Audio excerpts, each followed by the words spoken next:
भाई और बहनों, मातृशक्ति को नमन। चैनल 24+ न्यूज़ के खास, विशेष, मनमोहक, एक अच्छा इंसान बनाने वाला, इंसान में परिवर्तन लाने वाला, इंसान के हृदय को परिवर्तन करने वाला, और उसके अंदर उसको ऐसी ऐसी बातें बताई जाती है जिससे कि उसका आत्मसात हो जावे, उसको हृदयंगम हो जावे, किसी भी तरीके से हमारा जीवन का निर्माण हो, व्यक्तित्व विकास हो। योग दर्शन शिक्षा की बातें बताने वाला पुनरुत्थान कार्यक्रम में आप सभी का हार्दिक स्वागत है, अभिनंदन है, सत्कार है। पुनरुत्थान एक ऐसा कार्यक्रम है जिसमें हम प्रतिदिन नए नए विषयों के साथ प्रवेश होते हैं। हर विषय को शोध परक, हॉलिस्टिक और उसको मल्टी डायमेंशनल बनाया जाता है ताकि कि हर वर्ग के, हर उम्र के, हर रुचि के, हर मेंटल स्टेटस के व्यक्ति के लिए वो उपयोगी सार्थक सिद्ध हो सके, और हर एक ये सोचे ये तो मेरे लिए बना है, और उसमें से वो ऐसी सामग्री को एक्सट्रैक्ट करे जो उसके जीवन निर्माण के लिए वो अच्छी उपयोगी सिद्ध हो सकती है। तो आज हम एक भारतीय संस्कृति के विशाल विषय को लेकर के आपके सामने उपस्थित हुए। आज का हमारा विषय है गुरु और गोविंद। भाई और बहनों, दर्शकगण, श्रोतागण, हमारी भारतीय संस्कृति में दो ध्रुव है। एक तरफ तो गुरु है और दूसरा तरफ गोविंद है।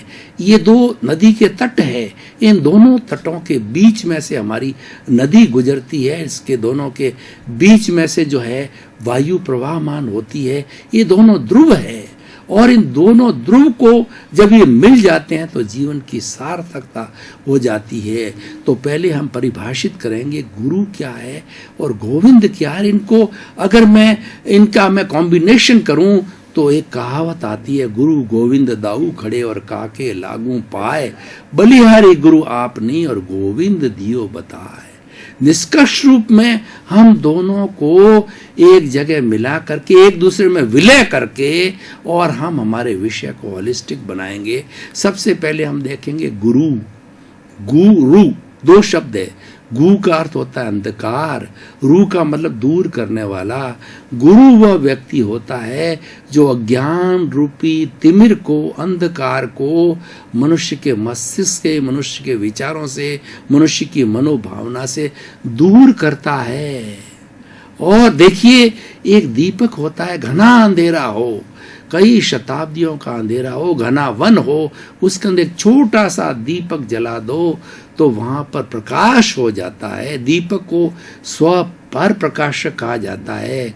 दीपक स्वयं प्रकाशित होता है क्योंकि उसके अंदर जो है वो तेल है, और पर प्रकाशक उसकी जो बाट होती है वो रोशनी बाहर देती है। तो हमारी आत्मा भी स्व पर प्रकाशक है, स्वयं प्रकाशमान है और दूसरों को प्रकाशित करती है, यानी दूसरों का अज्ञान दूर करती है। तो गुरु वह होता है जो हमारा अज्ञान दूर करता है और हमें ज्ञान देता है। जब ज्ञान की प्राप्ति होती है तो हमें सम्यक दर्शन होता है, हमारे जीवन की एक नई दृष्टि मिलती है, जिसको कि हम जो है राइट बिलीफ कहते हैं। रॉन्ग बिलीफ को हटा करके वो राइट बिलीफ में लाता है, जिसको कि राइट एटीट्यूड कहते हैं, पॉजिटिव थिंकिंग कहलाते हैं। गुरु वह व्यक्ति होता है हमारी नेगेटिविटी को समाप्त करते पॉजिटिविटी के अंदर लाता है। वो हमारे नकारात्मक भावों को हटा करके सकारात्मक बनाता है और हमारे जीवन को आनंदमय बनाता है, क्योंकि अज्ञान दुख का कारण है और सुख का कारण है वो ज्ञान। तो ज्ञान कहाँ से मिलता है? ज्ञान गुरु से मिलता है। गुरु जो है सदगुरु होना चाहिए, वह कुगुरु नहीं होना चाहिए। आजकल ऐसे बहुत से भगोड़े हैं जो कहने को तो अपने आप को गुरु कहते हैं, लेकिन उनका चरित्र देखें तो बड़ा कर्तज्ञ उनका जो है वो चरित्र है। उनका चरित्र बहुत खराब है, और बहुत से ऐसे जो है वो गुरु है या सन्यासी है जो कि चरित्रहीन है, उनको हम गुरु नहीं कह सकते हैं। गुरु सच्चा वो होता है जो 5 महाव्रतों का जो है 100% पालन करता है। अहिंसा, सत्य, अचौर्य, ब्रह्मचर्य, अपरिग्रह, ये हमारी भारतीय संस्कृति में 5 महाव्रत बताए गए हैं, 5 व्रत बताए गए हैं। इनका जो अक्षर है पालन करता है वही गुरु होता है। गुरु एक चरित्रवान व्यक्ति होता है गुरु के अंदर कोई बुराई नहीं होती है, वो तिन्नाणम तार्याणम होता है, वह स्वयं तरता है और औरों को तारता है, इसीलिए इसका नाम गुरु कहलाता है। गुरु की श्रेणी, गुरु का पद बहुत ऊंचा होता है। हम रामायण को देखें तो रामायण में वशिष्ठ है, वो भगवान दशरथ के और भगवान राम के जो है गुरु हुआ करते थे। उनका आसन राजा के आसन से ऊपर होता था, क्योंकि वो कंचन कामिनी से दूर होते थे और वो किसी मोह माया में नहीं रहते, वो वैरागी होते थे, उनको किसी से स्वार्थ नहीं है, वो तो जन कल्याण की बात करते हैं। इसीलिए राजा का जो मुख्य उद्देश्य प्रजा की सेवा का है, और कहीं पर अगर राजा भी राग द्वेष में आ जाता है तो उसकी चोटी गुरु के पास होती है, तो गुरु जो है उसकी गलती का निराकरण करके और उसको सही रास्ता बताते हैं।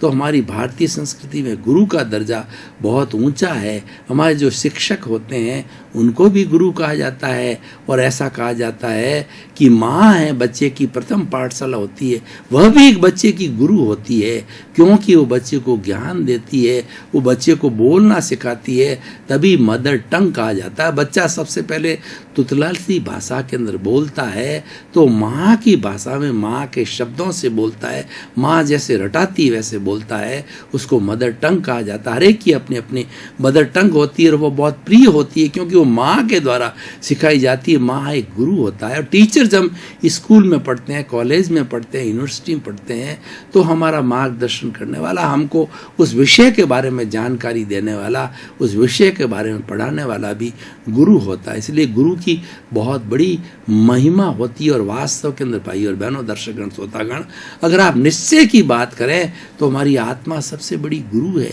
क्योंकि आत्मा एकदम पवित्र होती है, इसके अंदर कोई बुराई नहीं होती है। अगर हम आत्मा की आवाज़ सुने तो इसका मतलब गुरु की आवाज़ सुन रहे हैं, और वो आवाज़ जो है हमारी हमेशा कल्याण करने वाली बात है।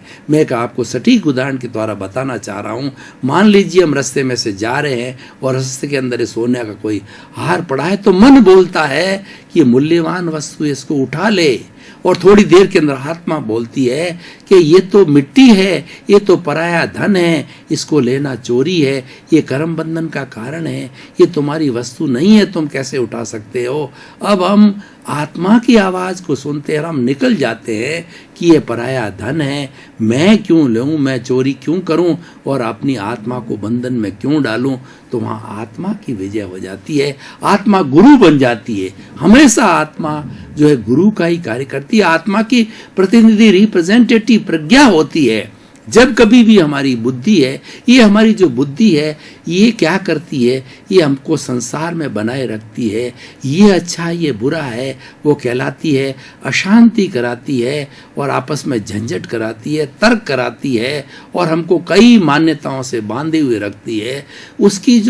उसके ऊपर जो है शासन करने वाली वो प्रज्ञा होती है। प्रज्ञा हमारी आत्मा की रिप्रेजेंटेटिव होती है। प्रज्ञा जो है बुद्धि को सेट करती है, तुम्हें ऐसा नहीं करना चाहिए। और जब हमारी बुद्धि सेट हो जाती तो सुबुद्धि हो जाती, कुबुद्धि से सुबुद्धि हो जाती है, उसको प्रज्ञा सेट करती है। और ये कहाँ से आता है? ये आत्मा रूपी गुरु से आता है। इसीलिए गुरु का बहुत बड़ा दर्जा है। अब हम दूसरा ध्रुव देखें, वो कि गोविंद को ईश्वर कहा जाता है। हमारी भारतीय संस्कृति ईश्वर प्रधान संस्कृति है। हम आर्यों की संतान हैं। हमने फाउंडेशन से, प्रारंभ से ही अध्यात्म को टच किया है। जब से भारतवर्ष के अंदर आर्य जो है आए और उन्होंने अपनी संस्कृति का उद्भव किया, तो वो उद्भव जो है आध्यात्म पर आधारित था कि हम जो जी रहे हैं वो लौकिक जगत है, वो शरीर का अकाउंट है, लेकिन इसके परे भी जो है हमारी आत्मा है, इसके परे हमारा चित्त है और इसके परे हमारी प्रज्ञा है। हम प्रारंभ से उसमें जीना प्रारंभ किए। इसीलिए भारतीय संस्कृति का, भारतीय लोगों का जो जीवन है वह जो है बाह्य और आंतरिक, बाह्य जगत और भीतरी जगत है, उस दोनों का कॉम्बिनेशन है। और दोनों का मिलाकर चलते हैं कि हमारा आध्यात्म पक्ष भी हो जावे और हमारा भौतिक पक्ष जो शरीर है, व्यवहार है, वो भी चलता रहे। हमने आध्यात्म पक्ष को इग्नोर नहीं किया। पाश्चात्य सभ्यता प्रारंभ से ही जो है भौतिक जगत से जुड़ी हुई है, वो विज्ञान से जुड़ी हुई है। विज्ञान जो आविष्कार करता है भौतिक पदार्थों पर आविष्कार करता है। इस आविष्कार के कारण आज 110 जो एलिमेंट्स का आविष्कार हुआ और उसके साथ साथ के अंदर कितनी बड़ी हमारी सुख सुविधाएं, वो सब भौतिक सुविधाएं हैं। टेलीफोन है हमारा, जो है वो रेलवे है, गोला है, सर्किल है, और जितनी हमारी मैथमेटिक्स है, इन सब का आविष्कार है भौतिक जगत ने किया, भौतिक वैज्ञानिकों ने किया, क्योंकि वह पुद्गल पर कार्य करते हैं, वो एटम पर कार्य करते हैं, वो परमाणु पर कार्य करते हैं। और परमाणु होता है वो जड़ होता है, लेकिन जो हमारी संस्कृति, हमारा जो गोविंद है वो चेतना पर कार्य करता है, वो चेतना प्रधान है, वो अनंत ज्ञान वाला है, वह अनंत दर्शन वाला है, वह अनंत शक्ति वाला है और अनंत सुख का भंडार है। ईश्वर हमारे सामने एक आइडियल है, हमें उसे बनना है। वो एक अच्छाइयों का पुंज है, उसके अंदर कोई बुराई नहीं है। अगर हम हमारे हृदय को देखें तो दोनों नाड़ियां साथ साथ चलती है। एक नाड़ी होती है बुराई की नाड़ी होती है, एक नाड़ी होती है अच्छाई की नाड़ी होती है। कौरव और पांडव हमारे हृदय के अंदर दोनों बसते हैं। अच्छाई बुराई हर वक्त कुरुक्षेत्र में जैसे महाभारत हुआ था, हमारे भीतर भी महाभारत चलता रहता है। अच्छाई बुराई साथ साथ चलती है। प्रश्न ये है कि आप कौन से पाले में जाते हो। व्यक्ति को भी देखें, हर व्यक्ति में अच्छाई होती है, बुराई होती है। अगर आपने उस बुराई के व्यक्ति को टटोला तो आपको बुराई प्राप्त होगी, और उस व्यक्ति की अच्छाई को पकड़ा आप अच्छाई को प्राप्त करेंगे। वो अच्छाई उगलता जाएगा, बुराई पक्ष जो है वो गौण हो जाएगा। और बुराई को, जैसे कि नशे वाला व्यक्ति होता है वो नशे वाले के पास में चला जाता है, अय्यासी होता है वो अय्यासी के पास चला जाता है, लेखक होता है लेखक के पास जाता है, और सन्यासी होता है वो सन्यासी से वार्तालाप करता है। इसीलिए कहा जाता है कि man is known by the company keeps. व्यक्ति अपनी संगति से पहचाना जाता है। और राजस्थानी में कहा जाता है, गोरिये के कने बैठोला तो गोरियर गुण लेओला, और कालिये कने बैठो तो कालियर गुण लेओला। यानी दुर्जन व्यक्ति के पास में बैठोगे तो बुराई ग्रहण करोगे, सज्जन व्यक्ति के पास में बैठोगे तो अच्छाई को ग्रहण करोगे। और हमारे जीवन का उद्देश्य है अच्छाई को प्राप्त करना है। हमारी जितनी बुराई है उनको वाश करना है, यही धोना है, ताकि कि हमारा जीवन परफेक्ट बन जाए, हमारा जीवन जो है गोविंद जैसा बन जाए। गोविंद एक प्रतीक है, गोविंद एक ईश्वर है। गोविंद ईश्वर है, निराकार है, उसका कोई आकार नहीं है, ईश्वर अमूर्त है। और देखिए, आप ईश्वर को पाना चाहते हैं तो ईश्वर हमारे भीतर बैठा है। हमारे भीतर ही जो शुद्ध आत्मा है वो भगवान का रूप है, और ये शरीर एक मंदिर है, इसके अंदर प्रभु विराजमान है। वो प्रभु ही मुझे बुला रहा है और मैं आपसे बात कर रहा हूँ, मैं प्रवचन देता हूँ। प्रभु की साक्षी से व्यक्ति बोलता है, खाता है, पीता है, उठता है, बैठता है, सोता है, और सारे मन वचन काया के क्रियाकलाप करता है। और अगर ईश्वर की साक्षी न हो, यानी शुद्ध आत्मा की साक्षी न हो, तो वह व्यक्ति वो डेड बॉडी हो जाता है, वो शव कहलाता है, और वो मुर्दा कहलाता है। मुर्दा कभी बोलता नहीं है, मुर्दे को राम नाम सत करके और जला दिया जाता है। वो जड़ पदार्थ है, वो पुद्गल है, वो परमाणु है, तो इसलिए उसको जला दिया जाता है। तो मुख्य जो हमारा, देखिए, हम आज विज्ञान के युग के अंदर जी रहे हैं। विज्ञान के युग में जो कंप्यूटर होता है उसमें दो चीज़ें होती है, एक तो होता है हार्डवेयर और दूसरा सॉफ्टवेयर होता है। उसी जैसे हार्डवेयर है वह कंप्यूटर है, और सॉफ्टवेयर है उसमें प्रोग्राम्स डाले जाते हैं, उस प्रोग्राम के अनुरूप वह जो है कंप्यूटर काम करता है। ठीक उसी तरह से हमारा ये शरीर है, जड़ और चेतन का मिश्रण है। इसीलिए इसको जो है वो इसको जो है वो चेतनवत कहा जाता है, कि ये जो जड़ पदार्थ है वह भी चेतन रूप हो जाता है, कि वो चेतन की हाजिरी है, चेतन की प्रेजेंस है, चेतन उसमें विराजमान है। जब ये चेतनवत हो जाता है, चेतन से वो चार्ज हुआ होता है। हमारी आत्मा जो है वो अनंत ज्ञान वाली, अनंत शक्ति वाली है। वो शक्ति जो है वो अपना शक्ति का पुंज है, वो पावर हाउस है। वो पावर हाउस का एक एक पावर एक एक कोशिका को भेजता है। 60 खरब कोशिकाएं जो है उस पावर से चार्ज हो जाती है। 60 खरब बल्ब जलने लग जाते हैं और बल्ब जो है वो 60 खरब कोशिकाएं अपने आप में एक पावर हाउस बन जाता है। क्योंकि ये बड़े पावर हाउस से इस छोटे पावर हाउस को पावर मिलती है और हम बोलने लगते हैं, हम काम करने लग जाते हैं और हम एक्टिविटी करने लग जाते हैं। तो हम गोविंद की बात कह रहे थे, ये वह गोविंद है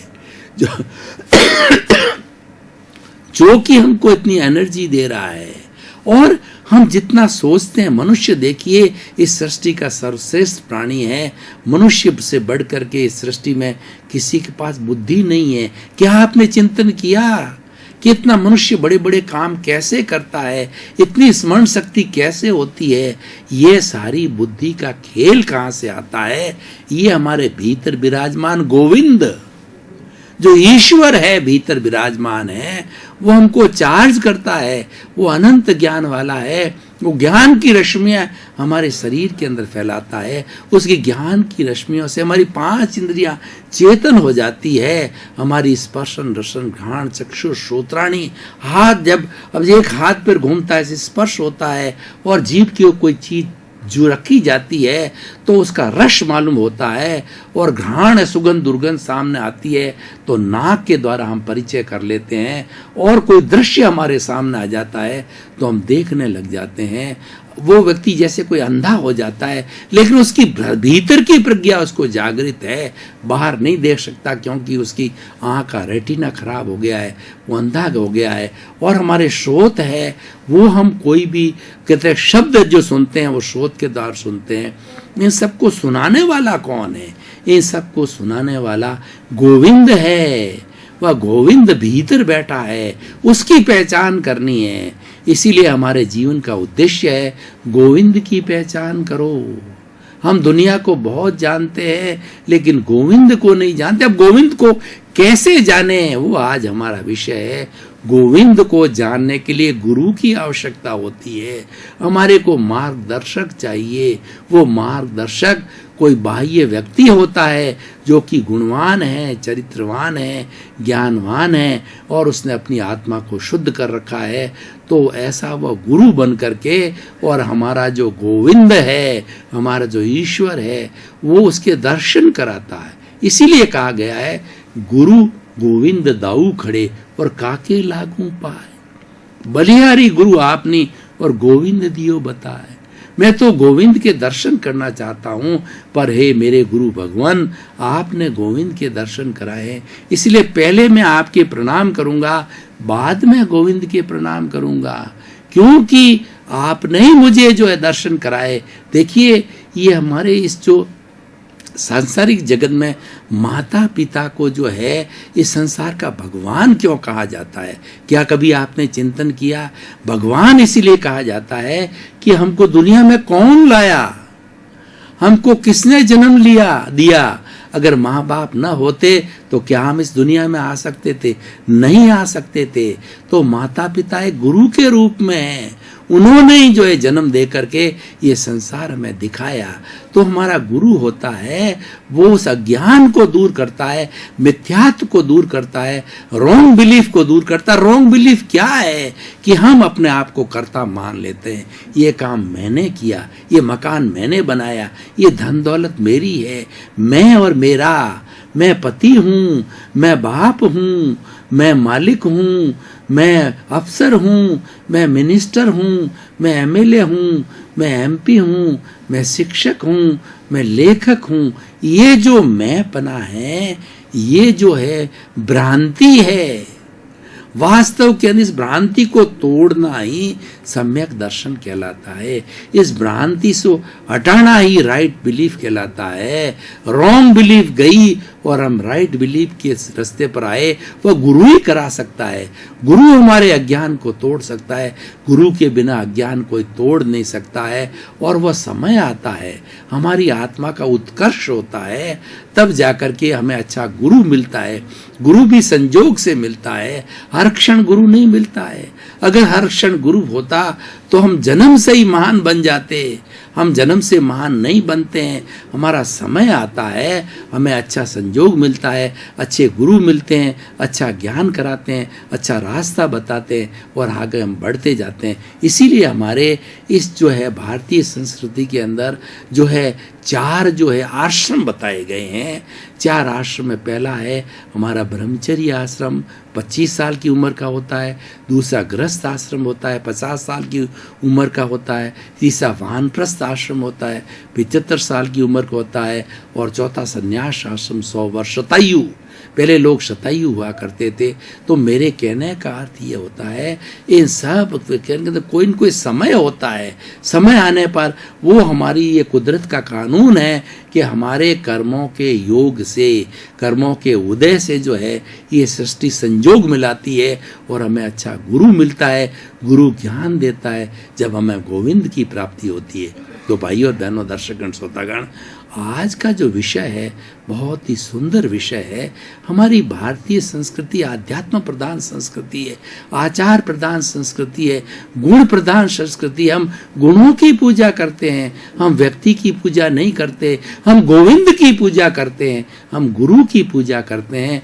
गुरु कोई व्यक्ति नहीं है, गुरु वह व्यक्ति है जो चरित्रवान है, जो अच्छाइयों का पुंज है, जो गुणवान है, उसकी हम पूजा करते हैं। दर्शकगण, श्रोतागण, भाई और बहनों, आपका बहुत बहुत धन्यवाद। पुनरुत्थान कार्यक्रम, नई नई बातें, नई नई सोच, नई नई दृष्टि, ऐसे ऐसे सत्य उद्घाटित करते हैं। हो सकता है आपने कभी नहीं सुना हो और उसमें से एक वाक्य भी, उसमें से एक पैराग्राफ भी, उसमें से एक सेंटेंस भी, उसमें से एक शब्द भी आपकी जीवन की दिशा को बदल सकता है। इसलिए कहा गया है कि आप दिशा बदल दीजिए, दशा बदल जाएगी। सृष्टि को बदल दीजिए, दृष्टि को बदल दीजिए, सृष्टि हो जाएगी। क्योंकि हमारा उद्देश्य यही है कि नई दृष्टि, नई सृष्टि, जैसा आप चिंतन करोगे वैसा पाओगे। इसी क्रम में आपका जीवन आनंदमय हो, मंगलमय हो, सुखमय हो, आप शतायु हो और खूब दीर्घजीवी होकर के समाज की सेवा करें, परोपकार करें, अपने जीवन को धन्य बनावें। तिन्नानम तार्यम बड़ा तार्यणम करें। आपके जीवन के प्रति मंगल भाव।